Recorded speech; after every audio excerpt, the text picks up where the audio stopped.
पिछली वीडियो में हमने देखा था निफ्टी ने डेली चार्ट पे डाइवर्जेंस बनाया है और हम ये जानते थे कि निफ्टी गिरेगा। निफ्टी कहाँ तक गिरेगा और गिरने से पहले कहाँ तक जाएगा वो जानने के लिए हमने वेव थियरी अप्लाई किया था। और अगर आप मेरे वीडियोस को ट्रैक कर रहे हैं तो आप जानते ही होंगे कि वहीं से निफ्टी मतलब ए वाले पॉइंट से ही निफ्टी बिल्कुल रिवर्स हुआ और वो कहाँ तक जाएगा वो भी हमने पिछले वीडियो में पॉसिबिलिटी बताई थी। तो वहां तक जाके ये वेव बी खत्म हुआ और फिर चालू हुआ वेव सी, जैसा कि हमने पॉसिबिलिटी बताई थी। देखिए वेव सी की कंडीशन फुलफिल हो गई है।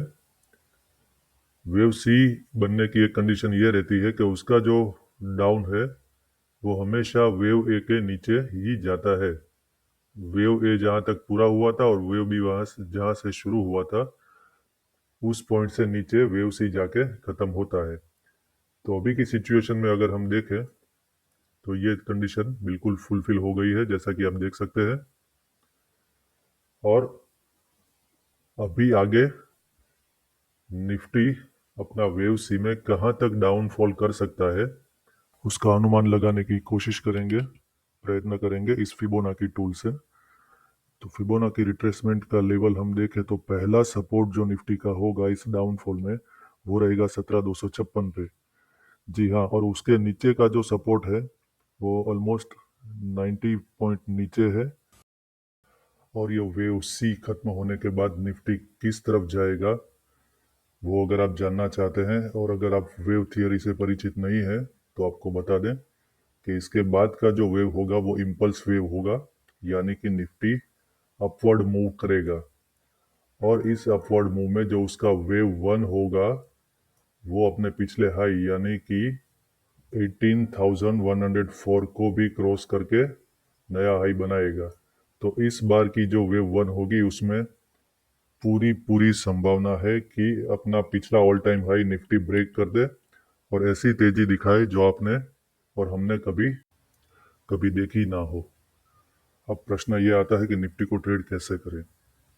देखिए होता यह है कि ज़्यादातर रिटेल इन्वेस्टर या फिर जिसने 2020 के बाद ट्रेडिंग चालू किया है ऐसे नो वाइज इन्वेस्टर्स ट्रेडर्स ऐसा करते हैं कि सुबह 9:15 को अपना मोबाइल खोला, लैपटॉप खोला, अपना ट्रेड सेटअप खोला, दो चार टिप्स सुन ली, एक आध दो कैंडल देख ली और ट्रेंड लाइन बना के सीधा ट्रेड ले लेते हैं।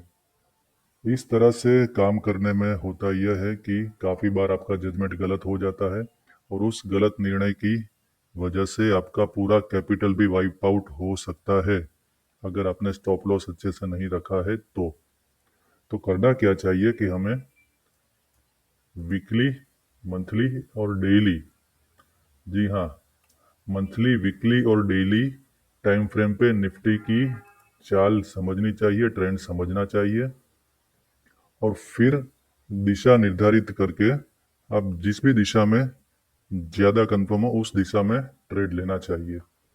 तो करना क्या होता है, हमें कभी भी नेकेड ऑप्शन बाइंग नहीं करना होता है क्योंकि टाइम डीके की वजह से आपका लॉस बढ़ सकता है। आपको हमेशा आपको हमेशा ही हेजिंग के साथ ही काम करना चाहिए।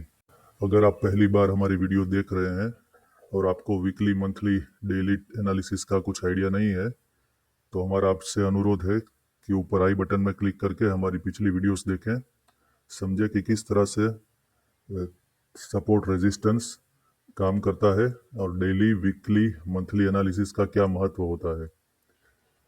तो हमें करना इस बार यह है कि जैसे ही हमारा सी वेव बताए गए लेवल होता है तो आपको वहां पे बाइंग पोजीशन बनानी है, मगर हेजिंग के साथ।